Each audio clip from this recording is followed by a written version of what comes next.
I want to talk about how we truly transform. How do we really grow? And if we want to be leaders, want to be people that influence the world around us, we're going to have to be people that are growing ourselves, seeing transformation in our own life. And then out of that transformation and growth, do we gain the confidence to engage people in the messiness of their own lives, the challenges and the difficulties and the pain of their own story? The Apostle Paul writes it this way.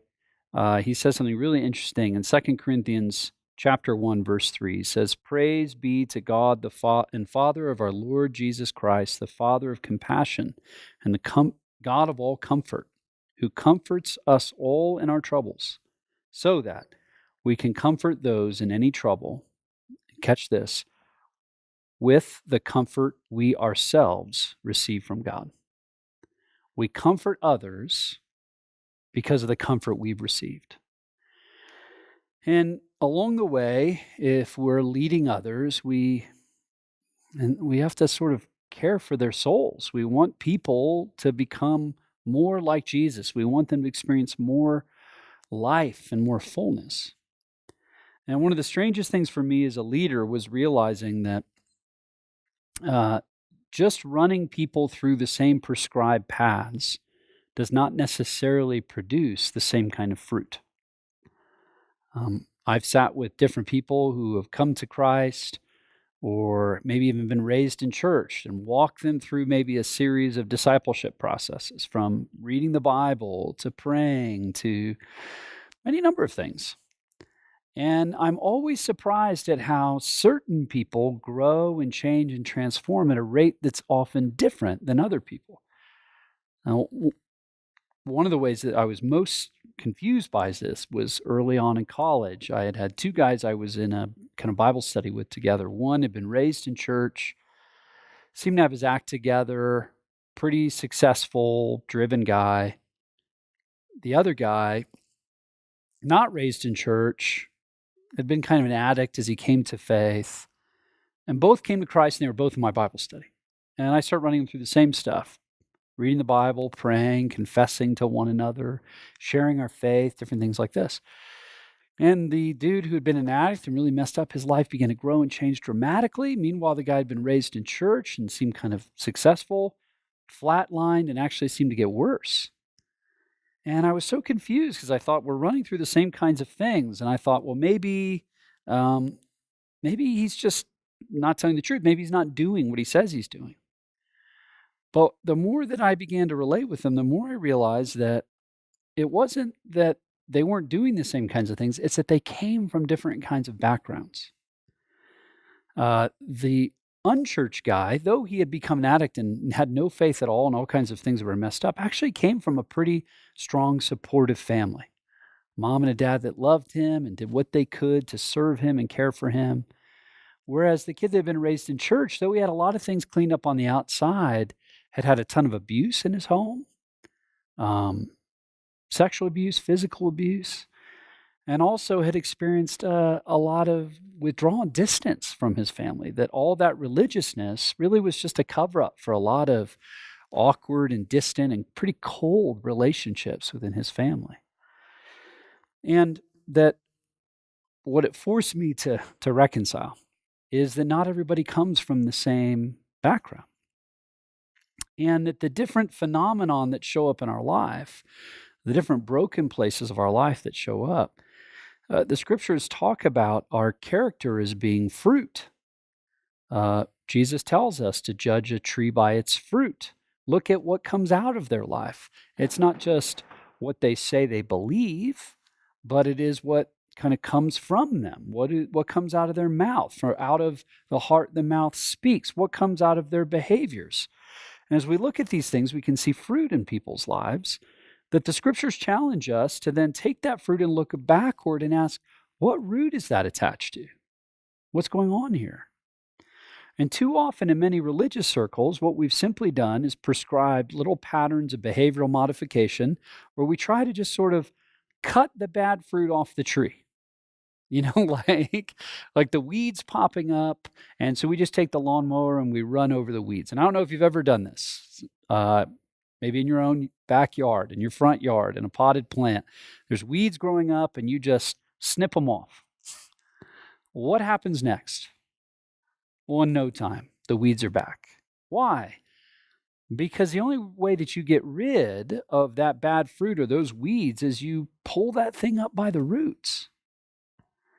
You have to pull it up and replant something that will grow better fruit. And so, in this little time, what we want to talk about is how do we trace from fruit to root? That there is a reality to roots in our life. We can't just say, well, I don't know. I don't know why I get angry. It's because they were such a jerk. I don't know why I end up moving towards lust and these different kinds of things or porn. I don't know why I shut down and freeze out and disappear or get really worried or have these patterns of anxiety. See, fruit like this that shows up in our life, it takes some courage to look back for some roots and not just do things that kind of push behavioral modification. And so as we start to look for roots, what we're looking for is a couple different things. Okay, as we're looking at roots, what we're looking at is the depths of these roots. How deep are these patterns in someone's life? How powerful is the effect of these things in their life? And as we're starting to look back for roots, we're looking at what kind of patterns existed. So, what kinds of patterns of abuse, what kinds of patterns of addiction exist in their life? How many of those came from their families of origin that came towards them or their own decisions? There's a big difference between someone that's looked at porn one time and someone that's looked at porn 50 times. There's a big difference between someone who has a temper and they just kind of get irritated and they clench their fists and they kind of hold their breath versus someone that's gotten in a fist fight or has gotten into multiple fist fights over multiple decades. And sometimes as pastors, as leaders in our own lives, we just want to ignore the patterns and begin to engage the behavior itself when really it takes some extra time to ask some good questions. What's going on under here? And more than this, we're also wanting to watch how much work do we put in or other people put into protecting our roots. Saying, oh, I'm not really angry, I'm just Irish. Oh, my family's just kind of loud, or whatever we do. And you can even watch as you begin to poke and prod at certain areas how people might get defensive or get angry or say, well, what business of yours anyway? I didn't ask you that. I just want to know what's a Bible verse that'll help me not worry so much. You say, well, tell me about how this worry started in your life. How long has this been going on? Tell me about your family. How did your family process stress? Why don't you just back off, buddy? Ooh, wow, okay. So there's a bitter root that's grown into someone's life that's producing bad fruit, and they're putting a lot of work into protecting that as opposed to kind of opening up and letting the light shine on it. The fruit that we see in people's lives are attached to these kinds of roots. So many people are just managing all kinds of disordered desires and emotions and things in their life. It's like they're holding beach balls underwater. If you ever try to hold a beach ball underwater, they're trying to hold 2 or 3 or 4 beach balls underwater, and those beach balls shoot up when the stress hits them, right? Like they don't get the job they thought they were going to get. Somebody's late. They get cut off in traffic. Their kid embarrasses them in public, or maybe their spouse or their friend. Any number of things can shoot those, and all of a sudden, all these emotions and pressures that were underneath come flying out. We have to watch for these emotions and these attitudes, and those patterns are really fruit in people's lives. And it isn't just emotions and attitudes, of course, it's addictions. People medicate some of this pain with drugs and alcohol. Never-ending media. Netflix has become as popular a drug as anything in our culture right now. People just binging limitlessly to numb out and not notice what's happening inside of themselves and in the world at large. Any obsessive compulsive disorders, things that people have to do repetitively or get anxious. Different kinds of control where it's like, I need everyone to do exactly what I need them to do or whatever, and we start to watch also for how these different attitudes, emotions, these addictions can be rooted deeply, all the way down toward the bottom in vows and in judgments. As pastors and leaders, we have to look into our own life and notice, are there any places where we say, I will never fill in the blank. I'll never be like my dad. I will never let somebody control me. I will never look stupid again. Or I will always protect myself. I'll always find a way out or create enough distance where I can do my own thing, whatever it is. And what we're doing, we're building a fence around a fence around a fence to try to protect ourselves from usually very painful things that have happened in our lives where we created ways of living in order to protect ourselves. And so it takes some work to trace from fruit to root. This is in our own lives or in the lives of others.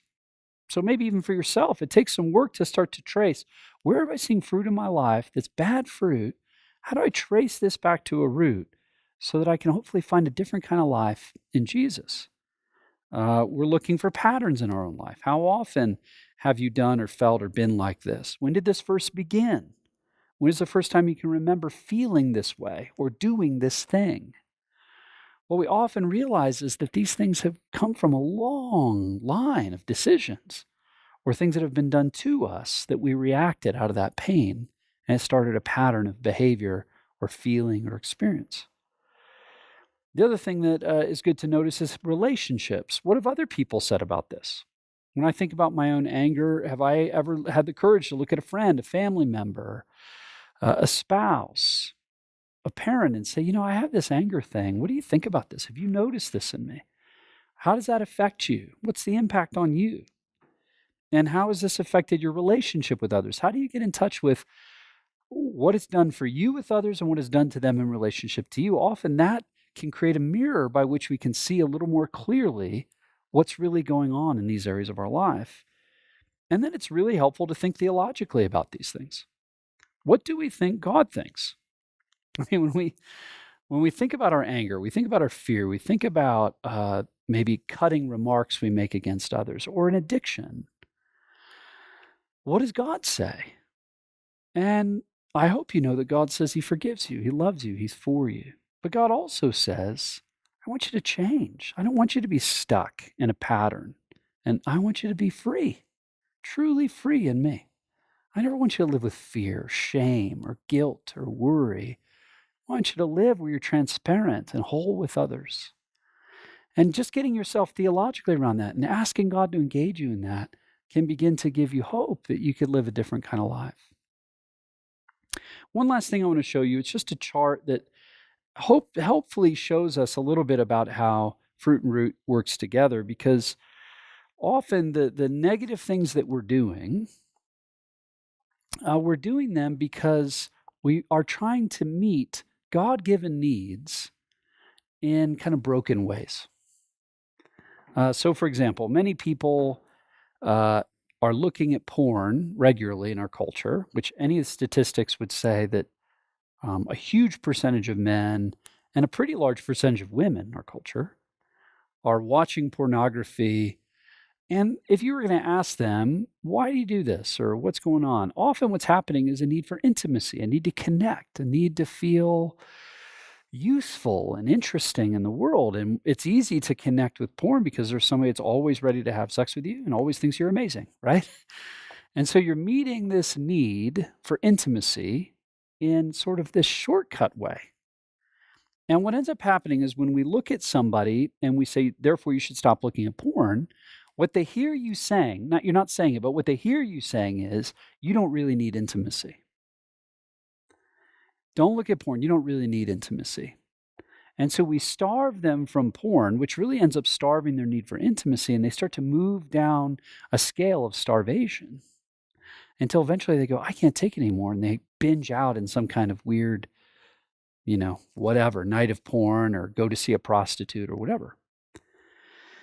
And then they explode all the way over into excess. And that's usually where we see addictions as an excess, right? We see that this need is being felt met in an illicit way, and it shows up and it affects other people and affects them.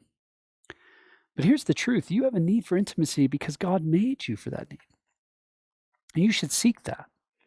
In the same way, people drink too much often because they feel insecure. They feel a need to connect. They feel a need to numb some kind of pain, but it's also a need to connect. Lots of people fill bars and drink because it gives them, we use the phrase liquid courage, right? Makes me feel like I can connect to other people. And so that gives me the power to feel like I'm useful and interesting. And to take away alcohol then makes it sound as though you're saying you don't really need to connect with people. And you should just be hidden and afraid and whatever. So what we have to be offering them is ways that they can do disciplines where they can connect with God and others. So for example, instead of finding the need for peace, maybe with alcohol or with drugs or with binging Netflix, like I said a moment ago, you can find peace through connecting with others and learning to pray with them. Now here's the challenge. As we tell them to cut off that need, from drinking, we say, now get it in a prayer group. Here's what they tend to find. Going to a prayer group is not quite as exhilarating for your need for peace as getting high. Getting high is a much quicker hit. It takes a little bit of work. It doesn't take a lot of work to get high with a big hit. But the bad news is over time, every time you take a hit of weed, your sort of payoff gets lower, right? We call that tolerance. Same thing with drinking. You have to drink more to get less back. But with prayer, the initial hit might not be quite as high as if you get high on weed, but over time, what you get goes up. Your prayer, your connection with others goes up. Your yield goes up with less and less effort. So the economy of addictions is you need more effort for less yield. And the economy of the kingdom is your effort goes down and your yield goes up. But it's going to take some time. And so as we're discipling people, as we're even talking to ourselves, we have to say, you know what? It's going to take time to get over these negative ways that I interact and find ways to get those needs met in a godly, healthy way, to stick those roots in other places that produce better fruit in my life. So, what does this mean for you? It's worth you considering some of the patterns and behaviors and ways that fruit shows up in your life, that you need to get those needs met in different ways. But then also to help people as you sit with them, as they go through different things, notice the patterns, notice the behaviors and how they're linked to legitimate needs, and help them find those with God and with His people, and in ways that they can really grow and produce great fruit in their life.